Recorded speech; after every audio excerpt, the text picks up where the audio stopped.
जितनी संख्या है उतनी ही आएगी। अब इसको जोड़ लीजिए, जोड़ेंगे तो यहाँ 1, यहाँ 1, यहाँ 0, 0, 1, 1। अब देखिए नीचे ऊपर कितने अंकों का दशमलव लगा है। यहाँ दशमलव लगा है तो इधर कितनी संख्या है, और यहाँ लगा है तो इधर 2। तो 1, 2, 3 कितनी संख्या हो गई, इधर से काउंट करेंगे और 3 संख्या के बाद दशमलव लगाएंगे। 1, 2, 3 यहाँ लगेगा, तो हमारा आंसर आ जाएगा 11, 0 यानी 110.01 ऐसा देख लीजिए आया है कि नहीं, तुरंत मिला लीजिए। तो इस तरह से दशमलव का गुणा करते हैं, आया है ना। दशमलव का गुणा कैसे होता है सबको समझ में आ गया।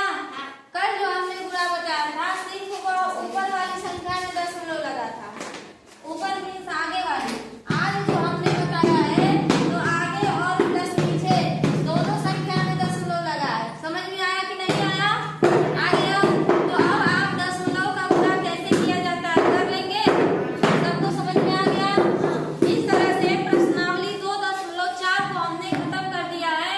इस सवाल को आप बनाइए। अगर इसमें से कोई भी सवाल फंस रहा है, नहीं आ रहा है, तो आप हमसे क्या करेंगे, पूछेंगे, ठीक है। प्रश्नावली 2.4 के बाद अगला चैप्टर है 2.5।